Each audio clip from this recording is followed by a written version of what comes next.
কৃষ্ণনগর রাজ্যের সকলেই একসাথে মিলেমিশে বাস করত। কৃষ্ণনগর রাজ্য ছিল দেখতে খুবই সুন্দর। চারপাশে পাখিরা মনে সুখে গান গাইত আর ফুলেরা সুবাস দিত। সেই রাজ্যের রাজা ছিল খুবই দয়ালু। রাজ্যের প্রতিটি প্রজার যেন কোনো কষ্ট না হয় সেদিকে সে অত্যন্ত খেয়াল রাখত। এইভাবেই সুখে শান্তিতে রাজ্যের সকলের দিন কাটছিল। রাজ্যের পাশেই ছিল এক বিশাল বন। সেই বন পেরিয়ে লোকজনকে রাজ্য থেকে বাইরে ব্যবসা করতে যেতে হতো, আর সেই বন পার হয়ে রাজ্যে ফেরত আসতে হতো। সেই জঙ্গলের মধ্যে বাস করত এক টেকো শাকচুন্নি। একদিন গাছের ডালে বসে টেকো শাকচুন্নি চিন্তা করছে, এভাবে আর কয়দিন? শাকচুন্নি রাজ্যে আমি সবচেয়ে কুৎসিত শাকচুন্নি। যদি আমার মাথা টেকো না হতো তাহলে আমাকে আমার বাকি সখীরা এভাবে টেকো টেকো বলে মজা নিত না। কি করলে আমার মাথার চুল ফিরবে কিছুই বুঝতে পারছি না। এভাবেই টেকো শাকচুন্নি তার মাথায় চুল না থাকার জন্য খুব চিন্তা করত। একদিন টেকো শাকচুন্নি চিন্তা করে সেই রাজ্যের সবচেয়ে বড় জাদুকরের কাছে যাবে, যেন সে তার মাথার চুল আবার ফেরত পায় এবং সে শাকচুন্নি সমাজে একটা ভালো মর্যাদা পায়। এই জন্য টেকো শাকচুন্নি সেই জাদুকরের কাছে যায়। জাদুকর টেকো শাকচুন্নিকে দেখে বলে, তা কি মনে করে আমার গুহাতে এলে টেকো শাকচুন্নি?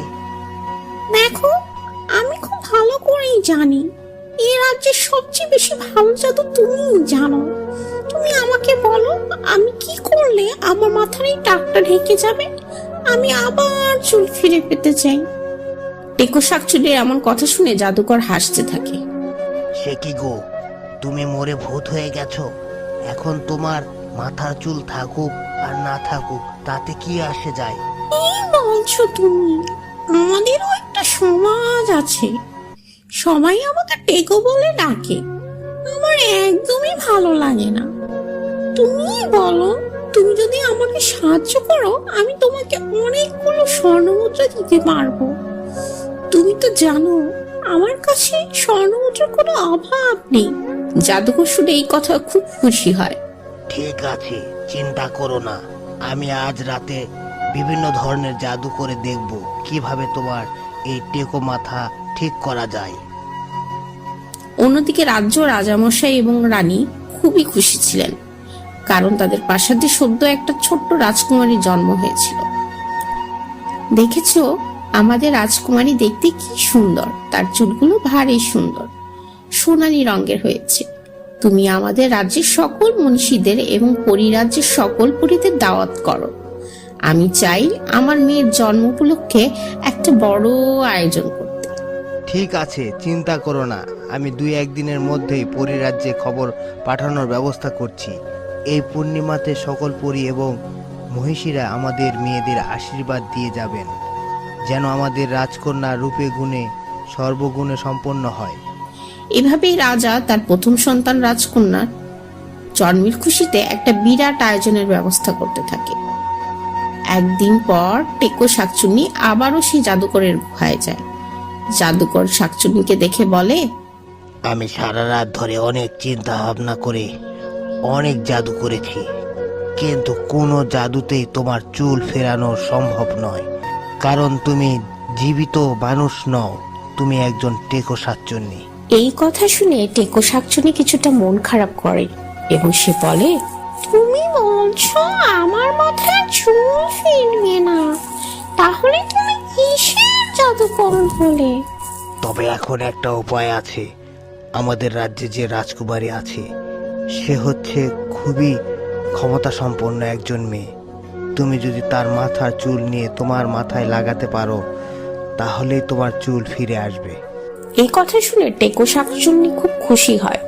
এই তো খুব ভালো কথা, আমি এক্ষুনি গিয়ে রাজকন্যার মাথা থেকে সব চুল নিয়ে নিচ্ছি। না, এখন তুমি রাজকন্যার মাথার চুল নিয়ে এলে কোনো লাভই হবে না। তুমি অপেক্ষা করো, এই পূর্ণিমার রাতে সকল জাদুকর ও সকল মহিষী পরী আসবে রাজকন্যাকে আশীর্বাদ করতে। তাকে আশীর্বাদ করার পর তার চুল আরো শক্তিশালী হয়ে যাবে, আর সেই চুল শক্তিশালী লাভ করবে। এরপর তুমি যদি তার চুল নিয়ে আসতে পারো তাহলে তুমি সব সময়ের জন্য তোমার চুল পেয়ে যাবে। এই কথা শুনে টেকো শাকচুন্নি বলে, ঠিক আছে, তোমার কথা আমার ভালো লেগেছে।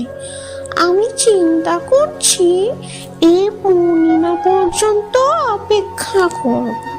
পূর্ণিমার পর আমাকে আর কেউ টেকো বলে ডাকতে পারবে না।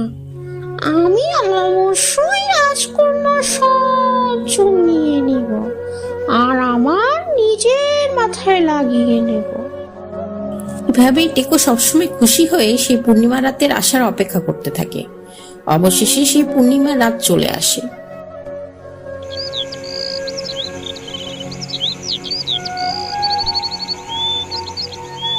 পুরো রাজ্যকে আলোকিত করা হয় এবং রাজ্যের সকাল থেকেই বিভিন্ন মনীষীরা এবং পরিরাজ্যের পরীরা আসতে শুরু করে। রাজা এবং রানী মহা খুশি তাদের মেয়েদের এই জন্মের উৎসব নিয়ে। রাজামশাই, আপনি আমার কথা রেখেছেন। আমি যেভাবে বলেছিলাম ঠিক সেভাবে আমার মেয়ের জন্মের উৎসব উদযাপন হচ্ছে। আমি খুবই খুশি। এখন পরীরা আমার মেয়েকে কি উপহার দিবে আমি সেই অপেক্ষায় আছি। তুমি চিন্তা করো না, আমাদের মেয়ে যেন ভালো হয় সেদিকে খেয়াল রেখেই পরীরা আশীর্বাদ করবে। অন্যদিকে রাজপ্রাসাদের বাইরে টেকো শাকচুন্নি গাছে গাছে ঘোরাঘুরি করছিল। আরে, এই কি হচ্ছে? এই কি হচ্ছে আমার সাথে? এই বাচ্চা একটা মেয়ের চুল ধরাতে আমি এত বড় একটা আঘাত কি করে পেলাম? আবারও টেকো শাকচুন্নি চেষ্টা করে। এবারও সে রাজকন্যা চুলে হাত দিতে গিয়ে কোনো কিছুই করতে পারে না, বরং সে নিজেই আহত হচ্ছিল। এটা দেখে শাকচুন্নি বুঝতে পারে তার মানে সে জাদুকর ঠিকই বলছিল, রাজকন্যা কোনো সাধারণ মেয়ে নয়, বরং অসাধারণ শক্তির মেয়ে। আমি কোনোভাবেই তার এই চুল নিতে পারবো না। আমাকে এভাবে সারা জীবন টেকো শাকচুন্নি হয়ে থাকতে হবে।